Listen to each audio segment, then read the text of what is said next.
श्रृंखला की घटनाएं सोफी के साथ शुरू होती हैं, जो एक पब्लिशिंग हाउस में मैनेजर के रूप में अपने पहले दिन के काम की तैयारी कर रही होती है। अपने आगमन पर सोफी सीईओ रॉनी से मिलती है और कर्मचारियों के साथ उनका स्वागत करने के लिए एक बैठक आयोजित करती है। हालांकि मैक्स नामक अस्थायी तकनीकी कर्मचारी बैठक के लिए देर से पहुंचता है, जिससे उसकी देरी के कारण पूरा कार्यालय बाधित हो जाता है। सोफी अपने कार्यालय की ओर जाती है, दीवार से आती एक अनोइंग नॉइज सुनती है और पाती है कि मैक्स के कारण ही यह परेशानी हो रही है। वह उसे काम के बाद ये सब करने के लिए कहती है ताकि कर्मचारी शांतिपूर्वक काम कर सकें। बाद में वह साहित्य निदेशक फ्रेडरिक और जनसंपर्क प्रबंधक डेनिस के साथ एक और बैठक करती है। सोफी घर लौटती है और अपने पति जोहान से पब्लिशिंग हाउस में अपने पहले दिन के बारे में बात करती है, यह समझाते हुए कि कंपनी को मॉडर्न बनाने के लिए प्रयास और समय की आवश्यकता है, क्योंकि वे अभी भी इलेक्ट्रॉनिक के बजाय मैनुअल सिस्टम का उपयोग कर रहे हैं। सोते समय सोफी बाथरूम जाती है और अगले दिन अपने तनाव को दूर करने के लिए एक रोमांचक फिल्म देखती है। काम सोफी हमेशा की तरह अपने कार्यालय में है, जब वह मैक्स के कारण एक और शोर सुनती है। वह उससे बहस करती है और फिर से उसे कर्मचारियों के काम के घंटों के बाहर काम करने के लिए कहती है, क्योंकि शोर उन्हें ध्यान केंद्रित करने से रोकता है। सोफी कर्मचारियों के जाने के बाद ऑफिस में देर तक रुकती है और एरोटिक फिल्में देखने का फैसला करती है, क्योंकि वह चिंतित महसूस करती है मैक्स ने उसे ये फिल्में देखते हुए देखा है और अगले दिन उसकी बिना देखे उसकी तस्वीरें ले लेता है। मैक्स सोफी के कार्यालय के बाहर उसका इंतजार करता है और उसे बताता है कि वह जानता है कि वह अकेले क्या करती है और उसने मैक्स द्वारा मजाक उड़ाए जाने वाली हर चीज को रिकॉर्ड किया है। जब वह सोफी के कार्यों के बारे में जानकारी खोजने की कोशिश करती है, तो उसे पता चलता है कि वह एक गरीब युवक है और अपने फोन से तस्वीरें हटाने के बदले में उसे पैसे देकर उसकी गरीबी का फायदा उठाने का फैसला करता है। मैक्स स्थिति का फायदा उठाता है और उसे अपने साथ दोपहर के भोजन के लिए आमंत्रित करने के लिए कहता है। सोफी मैक्स के अनुरोध को पूरा करती है और दोपहर के भोजन के दौरान उसके साथ दोपहर का भोजन करने के लिए सहमत होती है।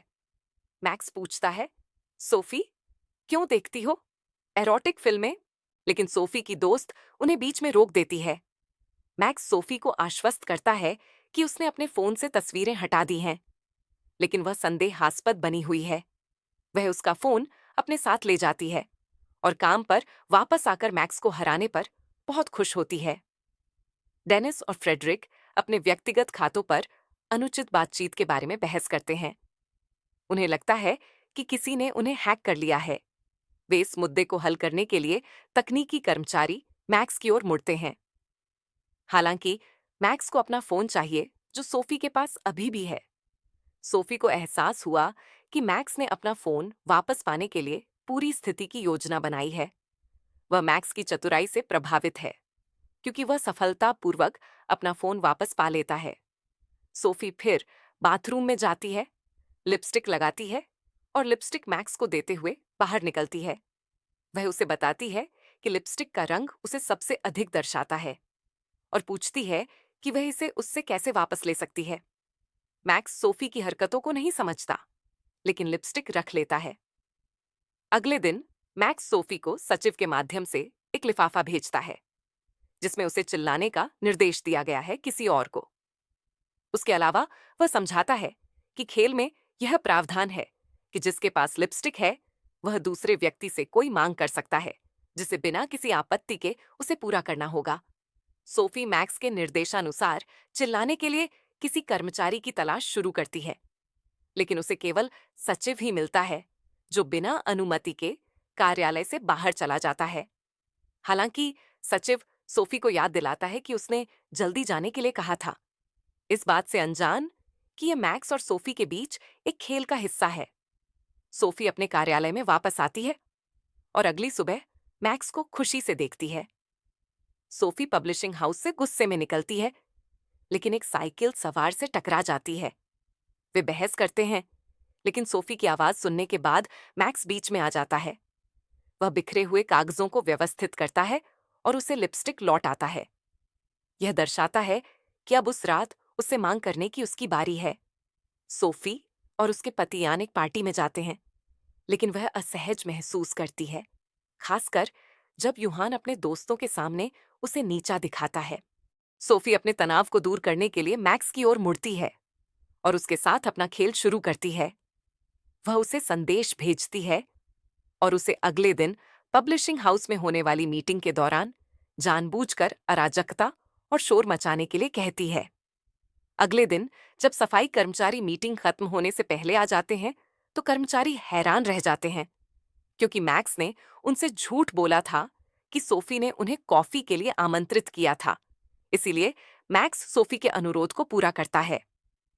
मैक्स सोफी से उसके कार्यालय में मिलता है और उसकी लिपस्टिक ले लेता है, यह संकेत के रूप में कि अब उसकी मांग करने की बारी है। मैक्स सोफी को संदेश भेजता है और उसे 90 के दशक की पॉप गायिका की तरह कपड़े पहनकर काम पर जल्दी आने के लिए कहता है। सोफी उसकी बात मान लेती है और मैक्स को छोड़कर सभी कर्मचारियों को अपने सनकी पहनावे से आश्चर्यचकित कर देती है। सोफी मैक्स को उसके काम में सफल होने के लिए धन्यवाद देती है और लिपस्टिक लौटा देती है, लेकिन मैक्स उसकी सफलता की खुशी में उसे सड़क पर चूम लेता है। अगले दिन सोफी अपनी बेटी इसाबेला के स्कूल जाती है और उस शिक्षक से मिलती है जो कहता है कि इसाबेला शैक्षणिक रूप से उत्कृष्ट है, लेकिन अंतर्मुखी है और उसकी रुचियां उसके साथियों से अलग हैं। शिक्षक सोफी से पुस्तक मेले से पहले के दिनों में अपनी बेटी के साथ इस मुद्दे को संबोधित करने के लिए कहता है। सोफी ने देखा कि उसका कमरा मैक्सिस के सामने है। अब उसकी बारी है कि वह कुछ मांग करे, क्योंकि उसके पास अभी भी लिपस्टिक है। वह मैक्स के दरवाजे पर एक नोट छोड़ती है, जिसमें उसे कुछ ऐसा करने के लिए कहती है जिससे पुस्तक मेले में सभी का ध्यान आकर्षित हो। मैक्स कार्यक्रम में सभी लाइटें बंद कर देता है और सोफी के अनुरोध को पूरा करने से बच जाता है। बाद में वह मेले में फिर से प्रकट होता है, जहां सोफी उसे बधाई देती है। वह अपने कमरे में जाती है और मैक्स का इंतजार करती है, लेकिन उसे उसके कमरे से एक आवाज आती हुई सुनाई देती है। झांकने के छेद से देखने पर वह उसे अपने दरवाजे के बाहर घबराए हुए खड़े हुए देखती है। अगले दिन प्रेस कॉन्फ्रेंस में सोफी और मैक्स पब्लिशिंग हाउस के कर्मचारियों के साथ लंच करते हैं। सोफी देखती है कि मैक्स सचिव से बात कर रहा है और उसे जलन होती है। वह उसके कान में फुसफुसाती है और उसे लंच बनाने के लिए कहती है। अधिक रोमांचक, लेकिन मैक्स को यकीन नहीं है कि कैसे कार्य करना है। उसने देखा कि रसोई खाली है और उसने मिठाई में नशीली दवा मिलाने का फैसला किया। मैक्स ने सोफी को चेतावनी दी कि वह अपनी योजना को अंजाम देने से पहले कैंडी न खाए। प्रेस कॉन्फ्रेंस के दौरान सभी लोग लालच से मिठाई खाते हैं। फ्रेडरिक और डेनिस बहस करते हैं और सोफी और मैक्स को छोड़कर पूरा स्टाफ बेहोश हो जाता है।